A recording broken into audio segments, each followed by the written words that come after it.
Buenos días, buenas tardes para todos. So we shall start with the opening recitations. Vamos a empezar con las plegarias de apertura. We can see you. Oh.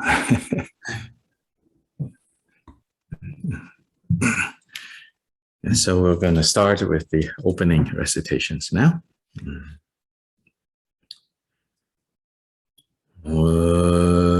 Dala dhawa jebe dra no bar jebe gek tarpa dang tam che kembe bardu chopra jeba tam che gesu jebe ma nanga da nyambe senjen tam che dewa dang den dungao dang de nerdu lana me bha yang da bra so pe chanchu rinpo je Tombra Dala Dhawa Jebe Da Nobar Jebe Ge Tarba Dan Tam Je Kembe Bardu Chopra Jeba Tam Je Gizu Jebe Ma Nanga Dan Nyambe Senjen Tam Je Dewa Dan Den Dungao Dan Je Nerdu Lana Me Bhaya Dabra Zobe Chanju Rinpoche Dobra Dala Dawa Jebe Ta Nobar Jebe Ge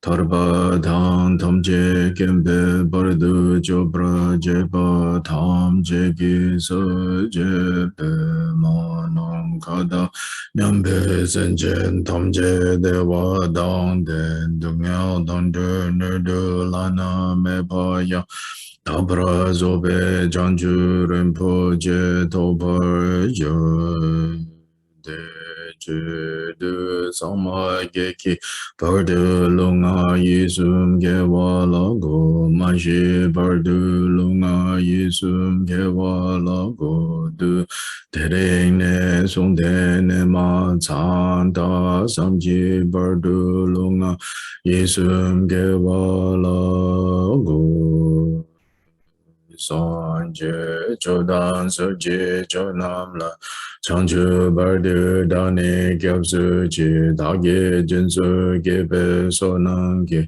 Drola Benjir Sanje Drubrashu Sanje Chodan Sogi Chonamla Chanchu Bardu Dani Gyabsu Chi Dagi Jinsu Gebe Sonangi Drola Benjir Sanje Drubrashu Sanje Chodan Sogi Chonamla Chanchu Bardu Dani Gyabsu Chi Dagi Jinsu Gebe Sonangi Drola Benjir Sanje Drubrashu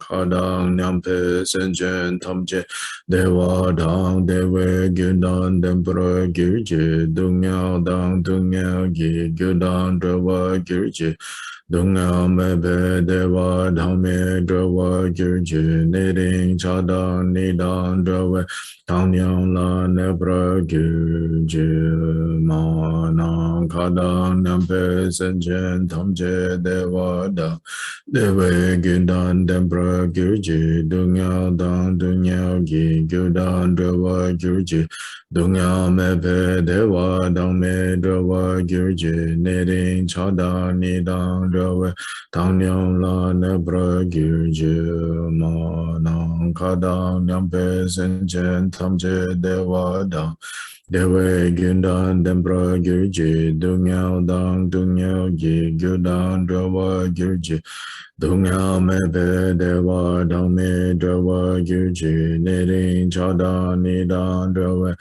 Tangyang La Nebra Girje.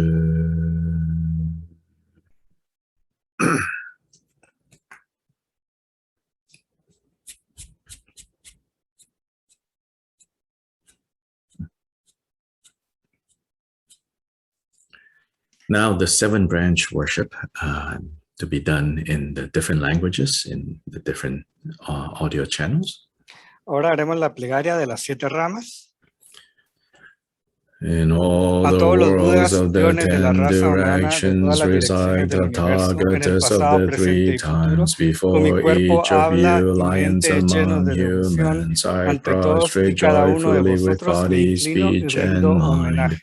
By the Por el power of poder this de esta oración aspiration de to know aspiración a las buenas Bodhis, all acciones, conquerors todos appear los vividly victoriosos in my aparecen mind, vívidamente with en mi as many mente y bodies multiplico mi as cuerpo there are tantas veces atoms como in all átomos hay en el lands. I universo, cada uno prostrate to inclinándose all en you postración ante todos conquerors. los Budas. In each En atom cada are átomo Buddhas, presiden numberless tantos as Budas como atoms, átomos hay, all in the midst rodeados of de the sus heirs sucesores of the los Buddhas. Bodhisattvas. Thus I Así los conceive of this imagino colmando Dharma enteramente el Dhatu espacio de la as realidad. completely filled with you Para honrarles conquerors con in un océano this sin fin de way, with alabanzas, con infinite los sonidos de un oceans of océano de praise and distintas oceans of melodías, diverse canto las melodies. nobles cualidades de I los Budas sing y the alabo a excellent todos aquellos qualities que of han ido all a you la dicha perfecta. conquerors, and A praise todos all los of you Budas gone to presento bliss. ofrendas de las With the flores más best hermosas, flowers and bellas best guirnaldas, garlands, música best y ungüentos music, ointments, perfumados, and excellent los mejores parasols, parasoles, las finest lámparas lamps más and brillantes superior y los más incense I finos offer to inciensos. you A todos conquerors. los Budas With presento excellent ofrendas de garments and best vestimentas fragrances and exquisitas, los sandalwood perfumes más powder, fragantes e heap incienso high en as polvo Mount apilado tan alto como el Meru, monte all Meru, wondrous dispuesto en offerings perfecta perfectly simetría. arranged, I offer Y to luego en las you ofrendas vastas e conquerors, these insuperables, vast inspirado por and mi unequal devoción a todos los offerings, Budas y to movido por mi each and fe en las every buenas one of acciones, you ante todos los conquerors, with victoriosos the me power of postro y hago conviction in ofrendas. noble deeds. I Todos los actos prostrate and negativos que offer haya to all cometido you motivado por el conquerors deseo, el odio all o the la harmful ignorancia, deeds that con I mi have cuerpo, mis done with my palabras y también body, con mi speech, mente, and ante mind. vosotros los Under the confieso y power of purifico, todos desire, y cada hatred, uno and de ellos. ignorance, I Con confess el each corazón and lleno de every one alegría of me them. regocijo en todos I los rejoice méritos in de all los the Budas y de los meritorious deeds of Bodhisattvas, de los all the Pracheka Budas, conquerors de in the los que 10 entrenan y de los directions and the arhats que heirs están of más the allá del Buddhas. entrenamiento y de Solitary cada ser realizes viviente en here el is still universo in entero. training and beyond, and Vosotros que all sois como wandering faros cuya luz beings. ilumina los You mundos y who que are habéis lamps of recorrido the las worlds of etapas de the la 10 iluminación para alcanzar directions, la who budeidad, have libre de unobstructedly todo apego, attained a Buddhahood todos through the vosotros, stages of protectores, os Bodhi. suplico, All girad you la who are my insuperable rueda del Dharma. protectors, please turn the Uniendo las unexhaled palmas de wheel of mis manos os ruego Dharma. a todos los que With tenéis la palms intención de together, entrar I en el Nirvana, earnestly beseech permaneced you durante who may tantos eones como intend to átomos hay en el mundo manifest para final traer nirvana. bienestar y Please remain felicidad for a as todos many los eons seres as there are vivientes. atoms in the world, for the Cualquier happiness virtud, and por well-being pequeña of que all sea, que wandering haya acumulado beings. con mi homenaje, Whatever ofrenda, slight virtue confesión, that may have regocijo, been gathered exhortación through y ruego, prostrating, todo ello lo offering, dedico confessing, enteramente a la rejoicing, iluminación requesting, de and todos los seres. beseeching, I now dedicate to complete Bodhi.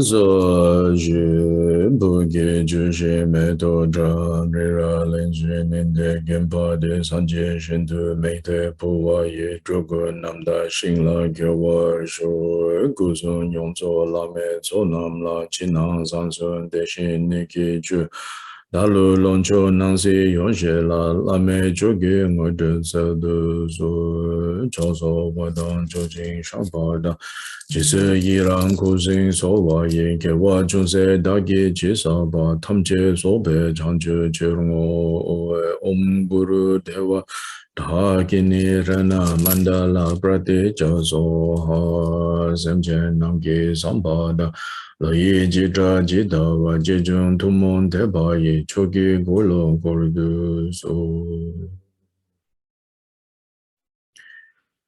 Doji Janjan Dele Naroda, Mamida Boba Doji Dengong Garden Sunden Zawela Mesha Sajula Mayidam Chogang La Sova Depso Doji Jinji Kya Degi Dome Samling Rapeto Sunyong La Katsume Kawa Doji Jam Paji Dengong Boishala Dodo Tato Sangyo Gyole Me Jinji Lo Shi Doji Jindenge Mbasha Nekang Sindra De Dobra Jinji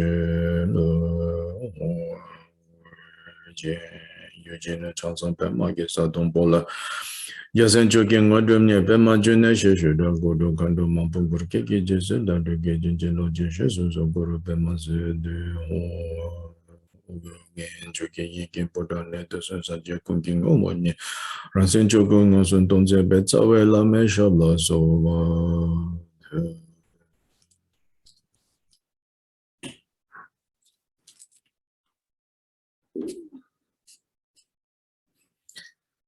So this morning, maybe let me take the opportunity to give a very brief explanation of this mandala offering.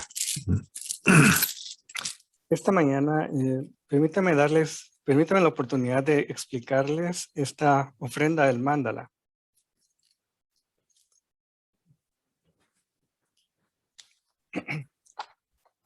So, first of all, in the tradition established by the Buddha said to his first disciples, he said, you should wander forth for the good of the many, for the benefit of the many. Go. So this was on the occasion where there were, it's said to be 1,250 monks at that point that have joined him. Then there's a certain point where he felt that they were mature enough. Then he said to them, he said, now you all should go. Go in all directions to benefit others, to teach others. But in teaching others, he says, you do not, however, teach people unless they request, unless they ask. This is not out of pride, but this is really the Buddha's way of saying, you don't go disturb people by asking, hey, you want to hear something? No matter how good what you have to say. Unless people, for many reasons or different reasons, are inspired to ask you, are moved to ask you. So this is speaking to the interdependence has to come together. So he says, when that happens, then you teach them.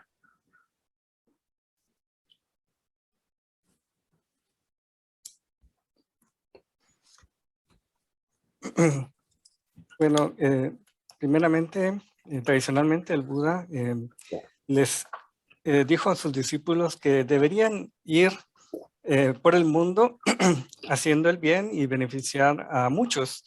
Y al inicio pues tenía 1,250 monjes. Y cuando él consideró que estaban lo suficientemente maduros, entonces les dijo que fueran en todas estas direcciones y que enseñaran, pero que enseñaran solamente cuando las personas les solicitaran, cuando les preguntaran por las enseñanzas, que no fueran por ahí perturbando a las personas solo o molestándolas, sin importar qué tan bueno sea lo que ustedes tengan por enseñar.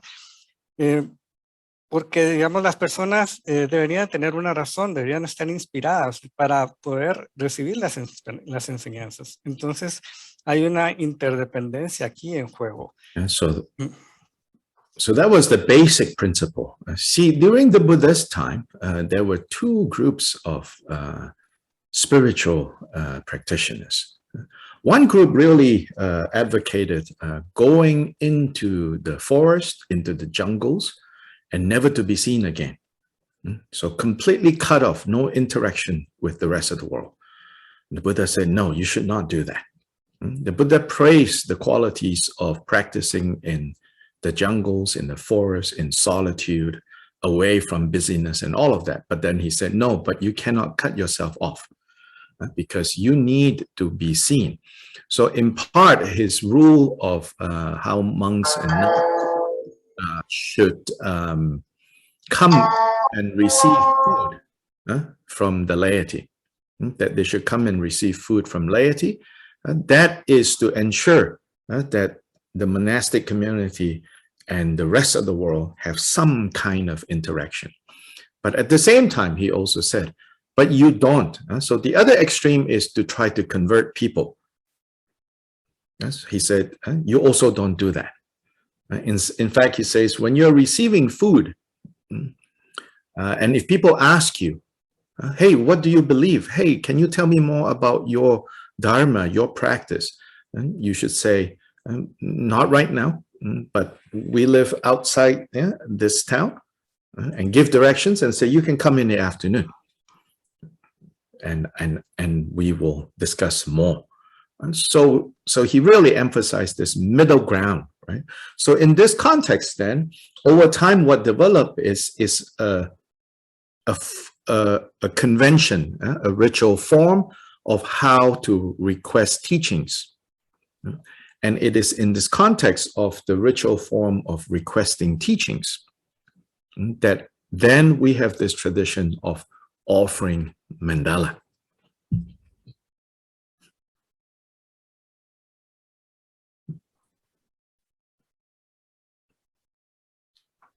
Y esto es, bueno, viene de un principio básico.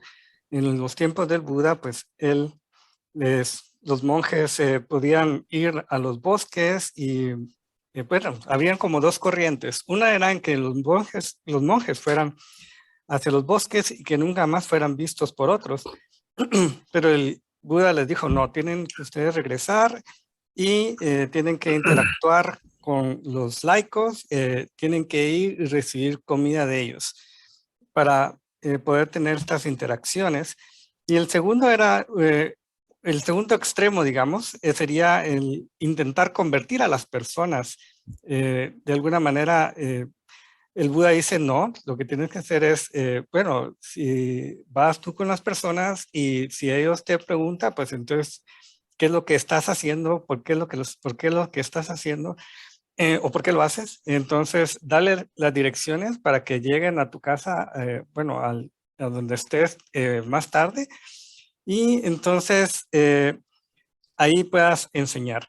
Entonces, es una como posición intermedia entre no estar desaparecido y tampoco estar perturbando a las personas, ¿verdad? Y esta posición intermedia es la que pues es una forma o una convención en de que pues hay que solicitar las enseñanzas.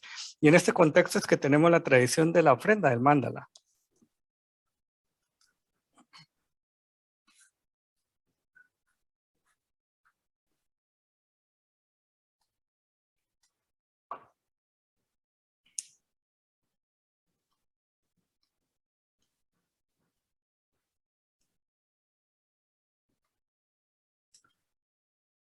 This word mandala is used in different contexts, in several different contexts, and they have slightly different meanings.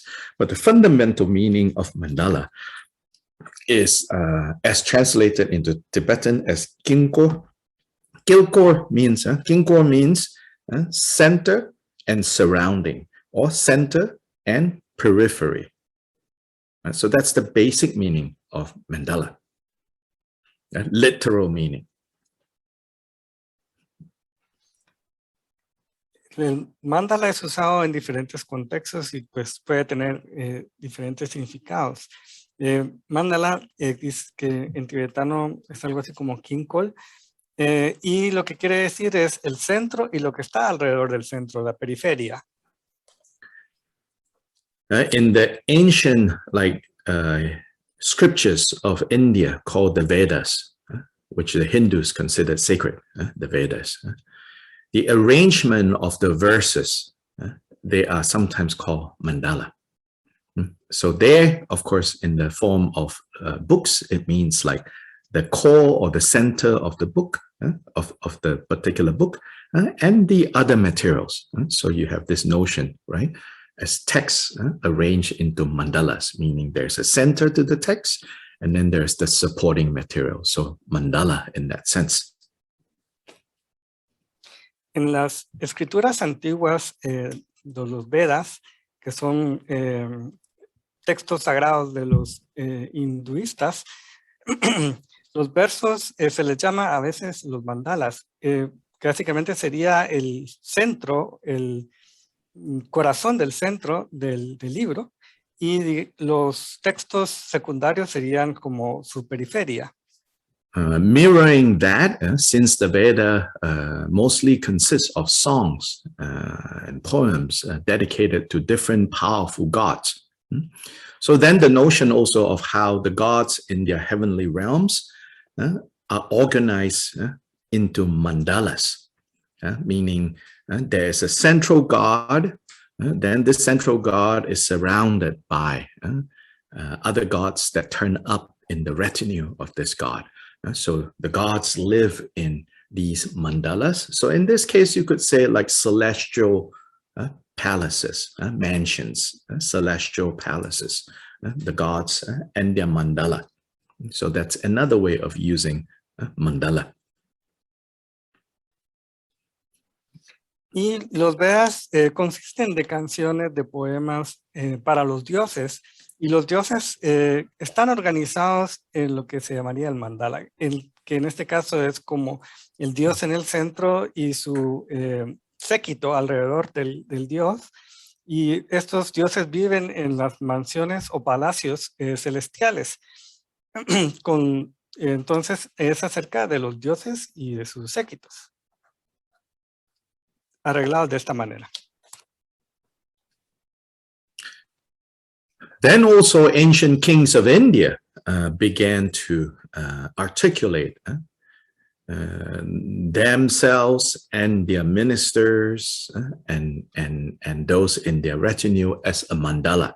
So obviously then they and their queen or queens at the center of the mandala, then emanating on four, the four great ministers that support, or the two great ministers, the prime minister of the left and the prime minister of the right, and then the different ministers. And so that became mandala. And also kings started to build when civilization developed in such a way that, amazing buildings can be built. The architecture, the engineering has reached a certain point. So ancient Indian capitals were also built on the mandala principle.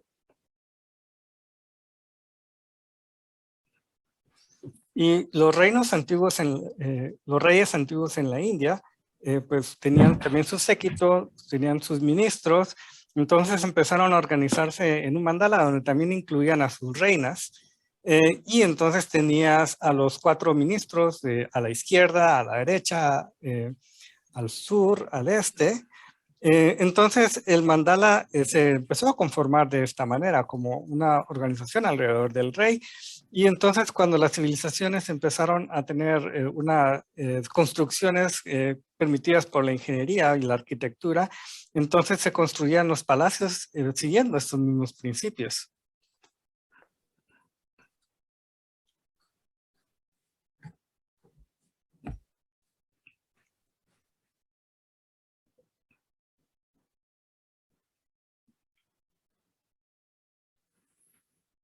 Then eventually in Vajrayana, so then you have all these mandalas of the different Buddhas. Y eventualmente en el Vajrayana tenemos estos mandalas de los diferentes Budas. In all cases of mandala, then there is the notion of the center. Then coming out from the center is what surrounds the center. So in the Vajrayana concept of mandala, the mandala of Buddhas, there it is used to communicate the idea that that which comes out from the center are actually aspects of the center. So that the center and the periphery and the surrounding consists of a complete whole. So it's working with, you could say, dualities by also pointing to the underlying non-dual nature.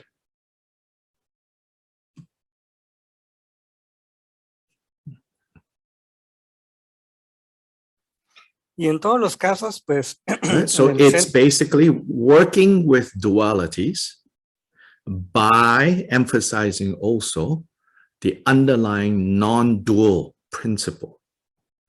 Because how is it working with duality? Well, there is the central deity and then many other deities surrounding, right? So that's like duality, right? Self, other.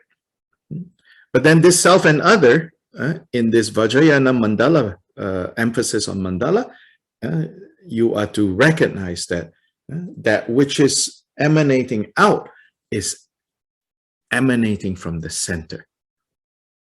So center and periphery becomes one, or at least not two. Y en todos los casos, en el centro está pues el Buda y lo que lo va rodeando pues también es parte del mismo.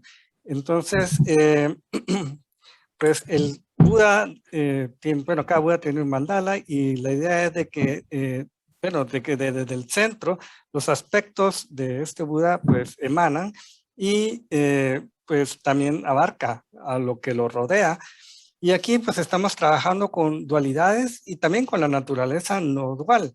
Entonces, cuando estamos trabajando con dualidades, porque los Budas tal vez tenemos el centro y tenemos los otros, entonces hay una dualidad ahí, pero se enfatiza de que la naturaleza es no dual y que todo lo que está emanando es una única cosa, que el centro y lo que lo rodea es una única cosa.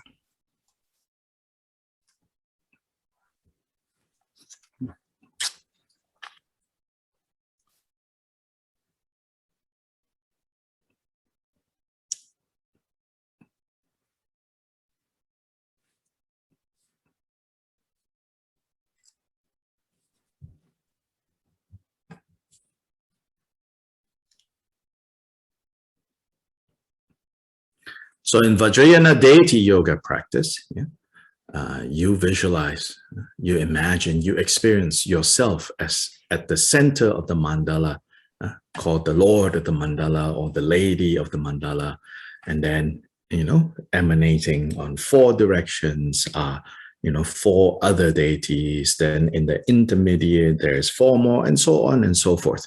So here, this ritual form, this convention of offering a mandala to request for teachings. What's going on here is basically to say, so there are 2 things going on in this mandala offering. One is, the obvious one is the offering part, meaning you offer something in exchange, so to say, right, for the precious teachings. Since the teachings are so precious, so then the idea is we should offer everything that we have for the teachings. Of course, don't worry, you don't have to sign over everything you have to me. But you have to train to think, for these teachings. So there are Jataka tales about how in the previous life of the Buddha, he gave even his life just for 1 sentence of instruction. So here is the idea then is to remind us of the preciousness of the Dharma. So in order to receive this Dharma, we offer everything. So everything here is the whole universe. So that's the first aspect that you need to know about mandala offering. That's the obvious one.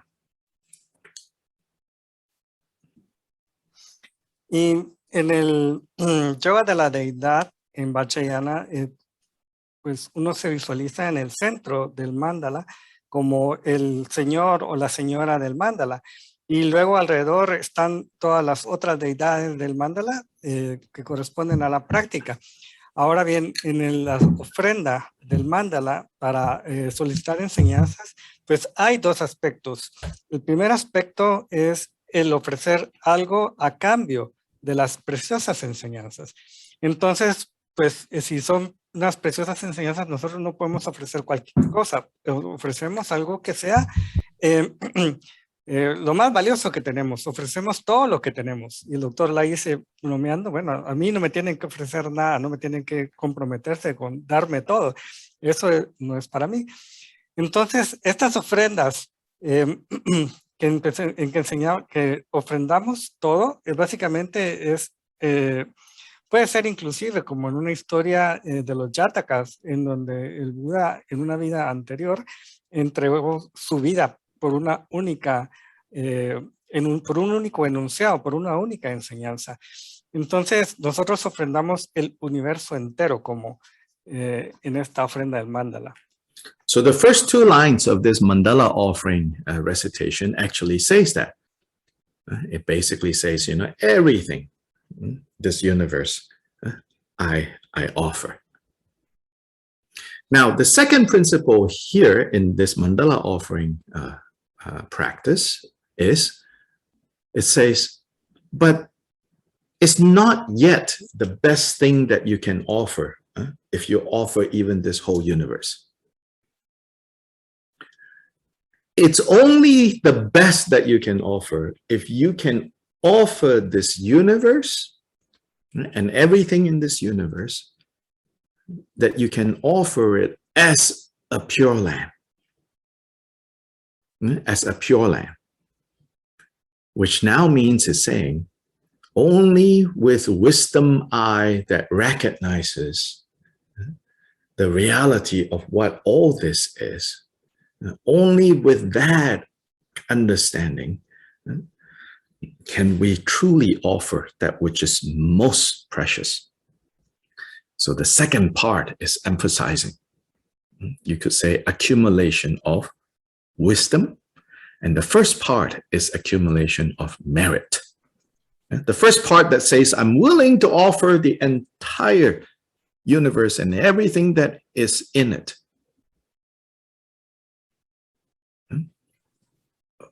I'm willing to offer that in order to receive the Dharma.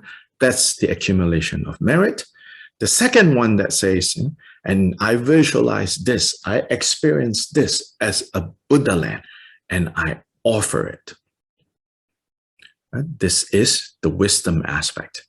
Then the final line says, and in doing so, may all beings be able to experience this as a pure land as well. So that is actually a kind of bodhicitta practice, combining the merit and the wisdom you dedicate it towards fulfilling bodhicitta. You say, in me offering this whole universe that I understand to be a pure land, so their merit and wisdom are present. Of course, right now may be very small, merit and wisdom, because, when you say, I offer the whole universe, actually, there are many parts that say, no, actually, I don't want to offer that much. But then even in wisdom, we say, oh, this is pure, but yeah, sometimes it's pure. Sometimes I don't experience this as pure. But it's okay. Whatever amount of merit and wisdom that you're able to kind of generate through this practice right now, and you say, may this become the cause for all beings to experience all of this as a pure land. So that's what these 4 lines of the mandala offering is saying.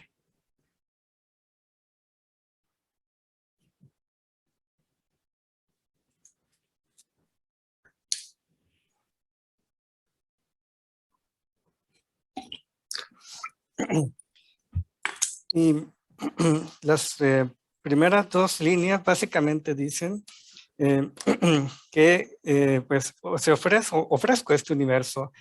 Y el segundo principio, pues tal vez dice que lo primero tal vez no es lo mejor que podamos ofrendar. Y esto puede ser solo si tú puedes, y sería lo mejor sería si puedes tú ofrendar esto como si fuera una tierra pura. Y esto solo se puede hacer con el ojo de la sabiduría, que reconoce la realidad tal cual es. Y esto es lo único que es, bueno, que solamente con esa sabiduría es que nosotros podemos hacer algo así, ofrecer el universo como si fuera una tierra pura. Y entonces estamos hablando que en el primer principio es la acumulación de mérito y el segundo principio es la acumulación de la sabiduría. En la primera parte ofrecemos el universo a cambio de las enseñanzas y en la segunda parte estamos indicando que pueda experimentar, que yo experimento esto como una tierra búdica y que la ofrendo. Y entonces, y podemos ver que en la cuarta línea pues dice que todos los seres la pueden experimentar como una tierra búdica. An example of the profound methods used in Vajrayana. So even in a small, seemingly kind of ritual of requesting for teachings, it's kind of loaded with significance and meaning. Vajrayana is profound not because, it's like magic. Like you just say certain things, do certain ritual, then things magically happen. Vajrayana is profound if you know what is going on, that you're able to actualize what is being said. Y bueno, eso sería entonces una práctica de la bodhicitta, donde combinamos mérito y sabiduría y que esperamos que esta experiencia ahora se pueda ofrendar, y que el mérito y la sabiduría presentes, aunque sea un poco, porque nosotros podemos decir, tal vez no puedo ofrendar todo el universo, o tal vez podemos experimentar esto como una tierra púrica, pero podemos generar y podemos decir que sea esto la causa para que todos los seres experimenten esta ofrenda como una tierra búdica. Y es parte de las metodologías profundas en el Vajrayana, que And aún these four una ofrenda lines ritual. that I just mentioned, this universe is described as having a ground, which then it says, which is sprinkled with scented waters and strewn with flowers. And then it says adorn, so poetically it says adorn with the supreme mountain, which is Mount Meru, the cosmic mountain in the center, and with 4 continents on the 4 sides, and the sun and the moon. So it's described in this way. So this corresponds to the way that in ancient India, people think of the universe. So this is the outer mandala, the external world, as familiar to ancient Indians. Y bueno, y estas enseñanzas esos métodos son profundos no porque sean alguna especie mágica donde tú dices algo y entonces las cosas básicamente o mágicamente suceden, sino que es porque tienes una intención que va más allá para una experiencia. Y bueno, en las primeras líneas tenemos que se ofrece el universo que está... Y se describe el universo como dice esta tierra rociada con aguas perfumadas y decorada con flores, adornada con la suprema montaña en los 4 continentes, que es una manera en que los indios antiguos concebían el universo. But there are also inner and secret aspects of this mandala. But that we'll save for another time. Just know that it's not just thinking about the external world as a mandala, but the inner world, meaning this body, is also mandala. And then secret, meaning on the most deepest level of our being, that is also mandala. And so how do we offer the inner mandala, the secret mandala? That is also taught in this simple mandala offering. Y bueno, y estos son los aspectos, bueno, también hay aspectos internos y secretos del mandala. Del universo es el mandala externo. El aspecto interno sería con respecto al cuerpo, y el aspecto secreto va en algo más profundo en nuestro ser, y que esto pues se dice también en esta ofrenda del mandala cómo se hace.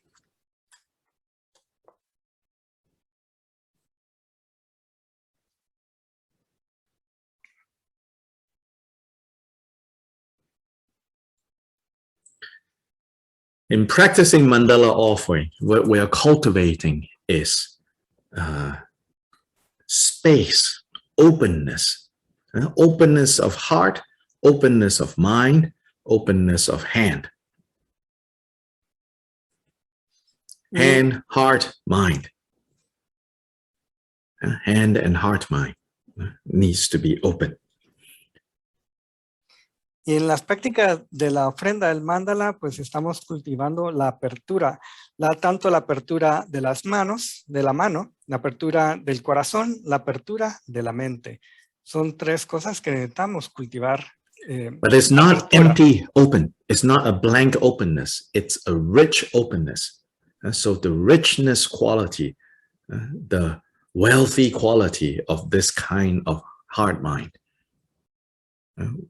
So it should not be an openness that is tinged, stained with stinginess.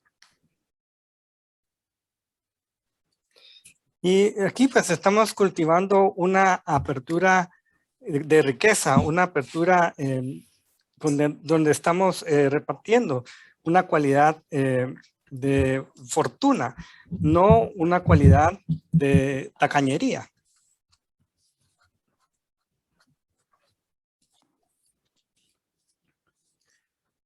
So today we start chapter 6 of Bodhicharyavatara.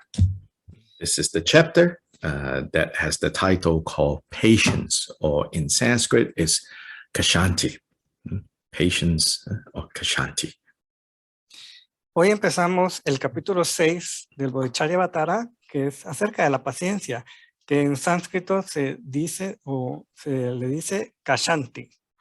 From this chapter on, each of the chapter, so 6, 7, 8, 9, for the next 4 chapters, the titles of the chapters will correspond directly to the last 4 of the 6 perfections. Y de ahora en adelante los títulos de los capítulos corresponderán a los últimos 4, a las últimas 4 de las perfecciones. Chapter 5, chapter 4, you can say, is teaching the perfection of discipline or ethical conduct, but teaching it in terms of the mental qualities that you should cultivate in order to support the practice of observing the vows, and then in particular here, the Bodhisattva vows. The Bodhisattva trainings. Chapter 4 and 5, you can consider to be doing that. En los capítulos 4 y 5, pues se habla de la perfección de la conducta o la ética disciplinada, pero básicamente se hablan de el cultivo de las cualidades mentales que soportan a los votos, a los entrenamientos del Bodhisattva. Chapter 2 and 3, which is the chapters on confession and the taking of the Bodhisattva vow, chapter 2 and 3, and chapter 10, dedication, you can consider that to be teaching generosity, giving, the first of the 6 paramitas. Y en los capítulos 2 y 3, que ya vimos de la confesión y de la toma de los votos del Bodhisattva, y el capítulo 10, que es de la dedicatoria, se pueden considerar acerca de la perfección de la generosidad. Yeah, so now this chapter 6 is then the 3rd paramita, the paramita of patience, or in Sanskrit, Kshanti, in Pali, Kanti. Y entonces el capítulo 6 sería acerca de la tercera paramita, la paramita de la paciencia, Kshanti en sánscrito y Kanti en Pali. Although in English we translate this as patience or forbearance, you should know that what Kshanti is, or Kanti, is not just what we normally think of as patience. There is more to it. Just be aware. Y aunque en inglés y en español pues se traduzca esto como la paciencia o a veces tolerancia, pues debemos decir que Kshanti y Kanti pues tienen algo más que deberíamos de considerar. For example, what would we normally say, outside the context of Buddhist teachings? What would we normally say is what is patience, as we normally use the word patience? What is it the opposite of? Y por ejemplo, cuando coloquialmente decimos ¿qué es la paciencia? ¿En qué pensamos que es su opuesto?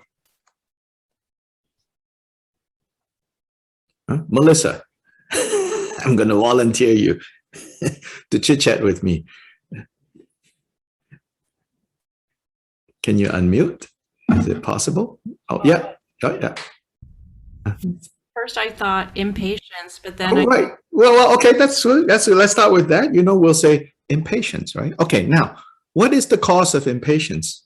Again, don't give too much Buddhism. Just like if you ask someone from the street, you're like, where does impatience come from, right? What would they say? What might they say? Greed. Greed, right? What else? Would they say greed? Greed or selfishness? Okay. Yeah. Like if they look into it, they'll say, yeah, because what would be more like less technical words they might be using? Yeah, like just ordinary chit-chat, I was so impatient that day. And then if you're a child, imagine if you're a child, you say, what does that mean? What let's have an imaginary, what would that person say? If a child goes, what, mama, what is impatience? How would yeah. Maybe frustration or? Frustration. A few more words, pretending you're talking to a child. Frustration is not going to cut it.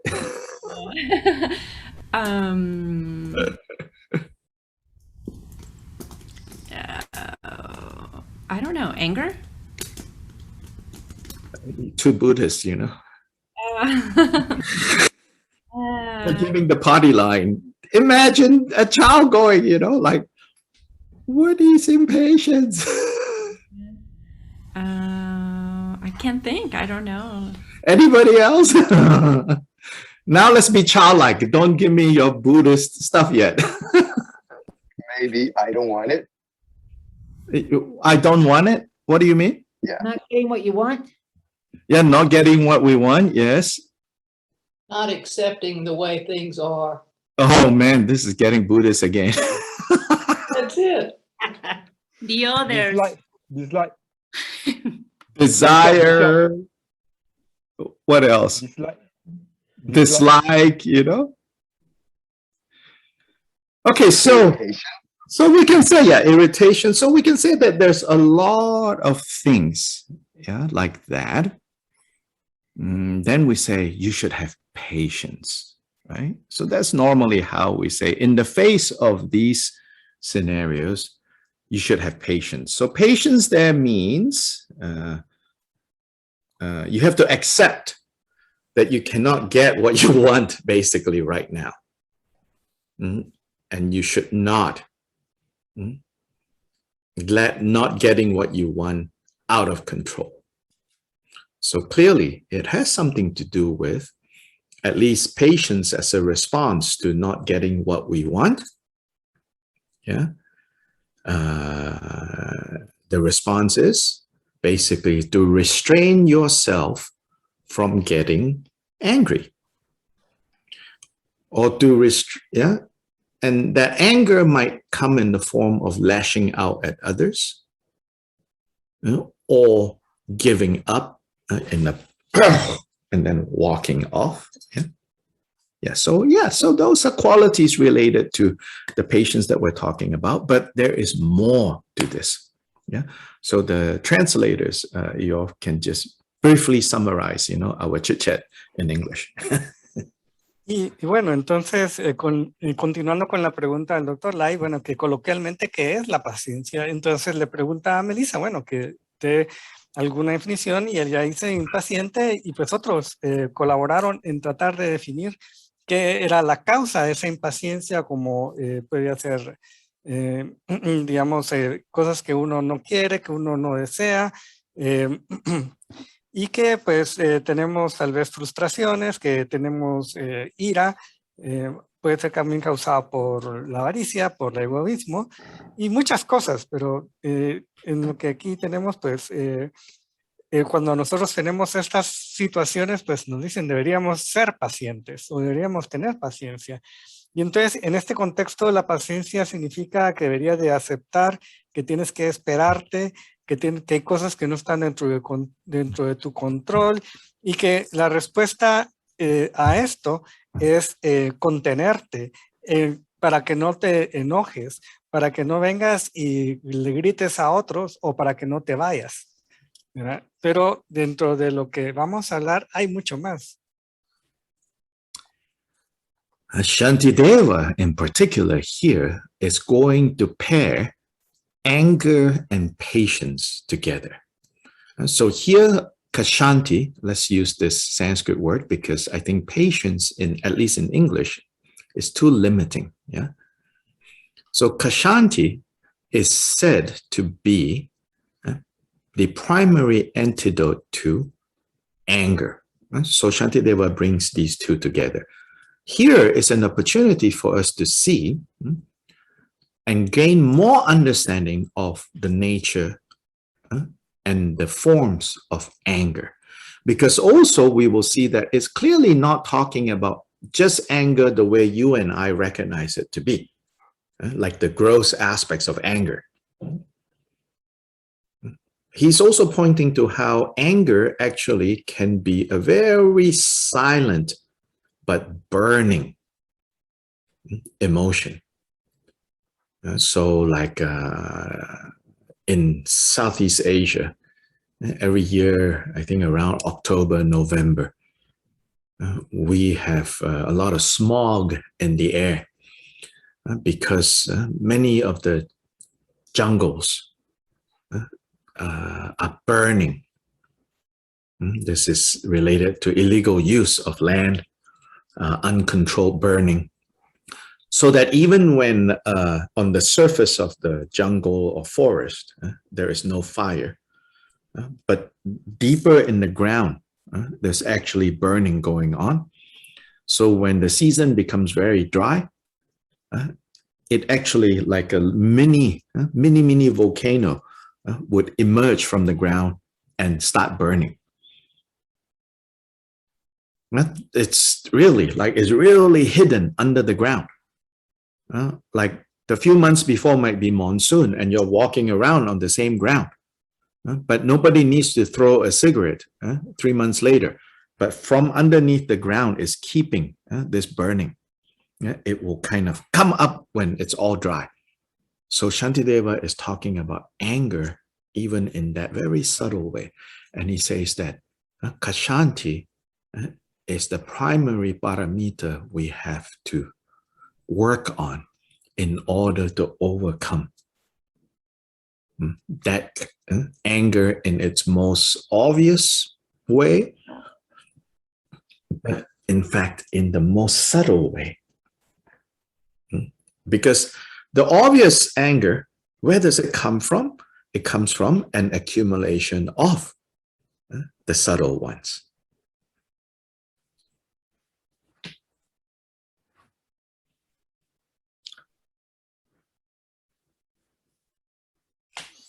Y Shantideva aquí empareja el enfado o enojo o el odio con la paciencia. Y voy a usar la palabra enfado porque es la palabra que se utiliza en el texto.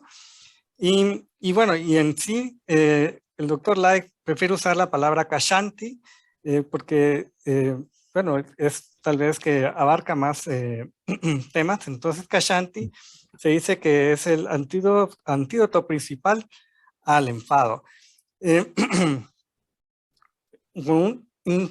Pero aquí hay un entendimiento más amplio en la forma, porque tal vez nosotros estamos más familiarizados con los aspectos más visibles de la ira o del enfado, pero también hay una forma más silenciosa, pero que también al mismo tiempo es una emoción que quema. Entonces, una forma más sutil. En el sureste de Asia, pues puede uno ver que en los meses de octubre y noviembre hay mucho humo y que este humo viene de muchos fuegos forestales que son consecuencia del uso ilegal y de la falta de control de fuegos y que pues muy digamos, por debajo de donde están los árboles, hay unas especies de volcanes pequeños que empiezan a quemarse y que cuando pues tú pasas por ahí en la época de los monzones, pues no notas nada, pero cuando está seco, básicamente se quema solito. Entonces, el odio o el enfado es esta manera sutil del Kashanti. Entonces, perdón, del odio o del enojo. La Kashanti entonces es la paramita que nos va a servir para erradicar esta forma más sutil que en cierta manera es la que se acumula y se transforma en la forma más burda, que sería las expresiones de odio o enojo que tal vez estamos más familiarizados.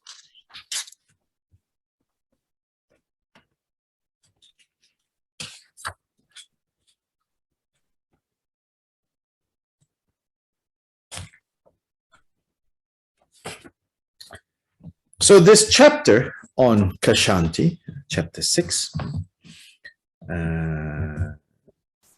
in terms of, if you recall, I introduced to you how Pedro Rinpoche, who is the teacher of Khenpo Kunpel, which is the commentary that I'm relying on to some degree, Pedro Rinpoche says that this famous Bodhicitta dedication that we always do at the end, Changchu Semjo Rinpoche, which is the excellent and precious Bodhicitta, where it has arisen, may it not arise.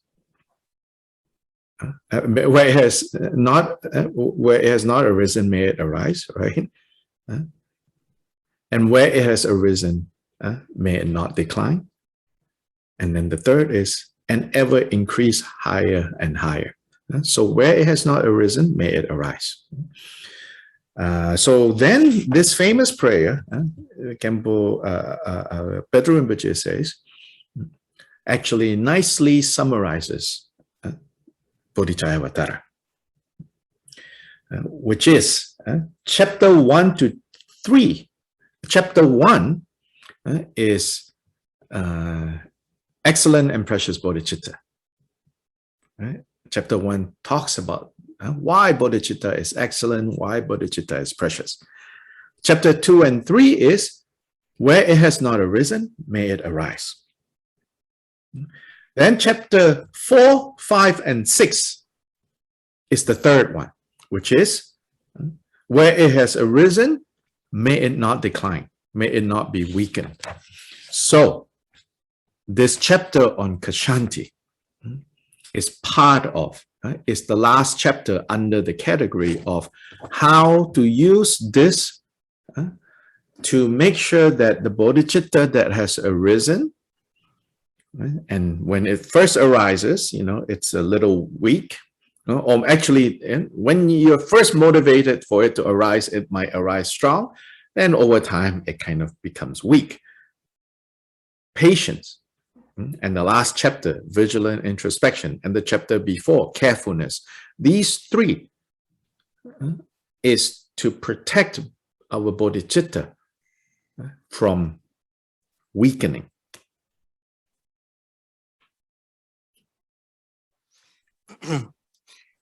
Y bueno, este capítulo en la paciencia, en Kashanti, en términos de, si ustedes se recuerdan, cuando hablamos de Patrul Rinpoche, este maestro de Khenpo Kunpel, en cuyo comentario nos estamos apoyando, Patrul Rinpoche habló sobre esta famosa plegaria, donde se habla de la excelente y preciosa bodhicitta, donde haya surgido que no decline, y bueno, que surja donde no haya surgido, que donde ha surgido que no decline. Entonces, que Patrul Rinpoche dice que esta famosa plegaria muy bien sumariza o resume muy bien el Bodhicharyavatara. En el capítulo 1 pues se habla de la excelente y preciosa bodhicitta. Entonces, de por qué es excelente y por qué es preciosa la bodhicitta. En el capítulo 2 pues se habla sobre donde pues que donde no ha surgido, que surja. Entonces se habla de la generación de la bodhicitta. En los capítulos 3, 4, 5 y 6, pues se habla de donde ya ha surgido que no decline. ¿Y cómo hacemos que esto no decline? ¿Cómo hacemos de que empezando fuerte se vuelva débil? Entonces aquí tenemos los 3 capítulos que serían acerca de la vigilancia, o bueno, del cuidado, de la introspección vigilante y de la paciencia. So the first 10 verses of chapter 6, Shantideva identifies anger and speaks of the necessity to remove anger, to work on eliminating anger. Y en los 10 primeros versos del capítulo 6, Shantideva identifica el enfado y habla de la necesidad de erradicar el enfado. So let's read these 10 verses together. Vamos a leer estos 10 versos All the juntos. good works gathered in 1,000 ages, Todas las buenas such as acciones deeds como la of generosidad generosity y las and ofrendas a los offerings to the sugatas blissful acumuladas ones, durante 1000 a single kalpas flash las of destruye anger un shatters instante de them. enfado. No hay mal No comparable al evil is enfado there ni similar to ascesis anger, similar a la paciencia. no austerity Cultivaré, to be por lo compared tanto, with la patience. paciencia con ahínco y por Steep todos los yourself, medios. therefore, in Los patience, que albergan la in aflicción del various enfado no ways, encuentran sosiego, insistently. ni disfrutan de alegría Those ni bienestar tormented by alguno, the y no pain of pueden dormir anger never ni know sentirse seguros. tranquility of mind. Incluso aquellos cuyo Strangers honor they y will be riqueza to dependen de every la pleasure. generosidad de sus They will superiores, not se sleep alzarán nor contra feel ellos y los secure. asesinarán si estos Even señores those están dependent on dominados their por el odio. Lord for gracious gifts of A sus honors and parientes y of amigos wealth aflige will y rise against and esos slay a a quienes master atrae con who sus is filled dádivas with les sirven. wrath and En hate. definitiva, no hay His nadie que family sea and feliz friends he estando grieves and is enfadado. not served. Todos estos By sufrimientos those los his gifts produce ese attract. enemigo, el enfado. No Quien one is atrapa y there destruye all su in enfado all será who feliz en esta being vida y angry las lives at futuras. ease. All Alimentándose these de la ills are infelicidad brought about by surgida cuando wrath, ocurre lo que no our quiero sorrow y bearing hay in. obstáculos para lo que But deseo, those who seize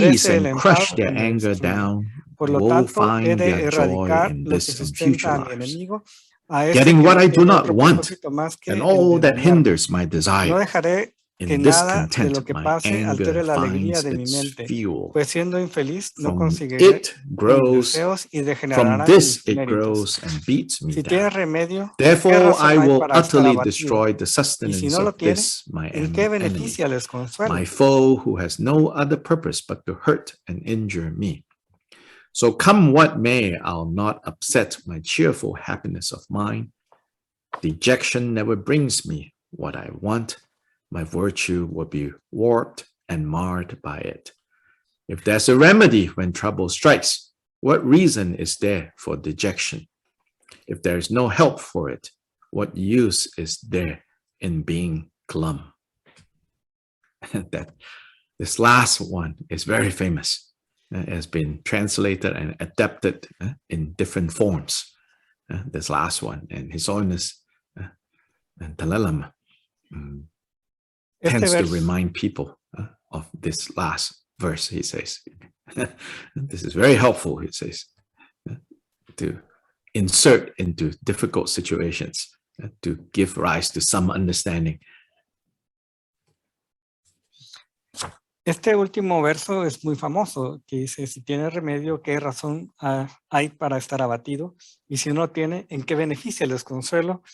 Y que se da de diferentes maneras y que su santidad pues habla que Nalanda, bueno, digamos, su santidad el Dalai Lama, pues dice que es algo muy bueno para insertar en las diferentes situaciones donde el odio So already in these opening verses, these 10 verses, we see, many of the things that we talked about, like, what is anger? What is impatience? Where does anger come from? Yeah, I think in all the different responses that were shared, we find, Shantideva talking about them in these 10 verses. Y en estos, estos versos, pues, Shantideva pues, da una idea de qué es el enfado, en qué consiste el enfado, y que encontramos que, bueno, Shantideva pues, nos da So, for example, algunas de las being cosas glum, que se hablaron. Or dejected, those are also related to the opposite of Kshanti. So, in other words, those are various textures of anger. So anger is a broader category. Anger is not just, when you blast away cursing and yelling at someone. But being glum, being dejected, losing your cheerfulness, all of those are part of what, if we practice Kshanti, if we are able to introduce more Kshanti into our lives, we can overcome those things. But first we have to see, why those things are faults. And also why those things, not only why those things are faults, but also the possibility of being free from those things. We should not, have the contaminate our Dharma learning with the way that we think, religion is about. Don't read this and say, oh, I'm not cheerful all the time. I must be a bad Buddhist. I'm sometimes dejected. What is wrong with being dejected? I have a right to be dejected, don't I? This is my emotion. Why are you telling me I cannot feel like this? Are you denying my reality? Blah, blah, blah, blah, blah, blah. The Buddha is not talking about that. Buddha says, you can feel whatever you want to feel. Next point. Now, useful or not? Good for you or not? Do you really want it or not?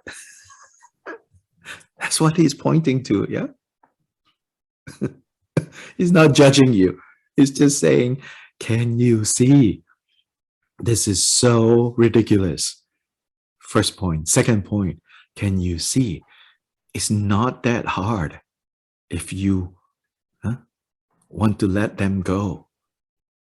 Because they're not natural to you. You can let them go a lot easier than you think. So this is the gospel according to Lord Buddha. The good news of Lord Jesus Christ, the gospel. This is the gospel of the Buddha, the good news of Lord Buddha. Y bueno, podemos ver que el sentirnos de bajón, el sentirnos abatidos, pues va a ser lo opuesto a la paciencia, a Kshanti.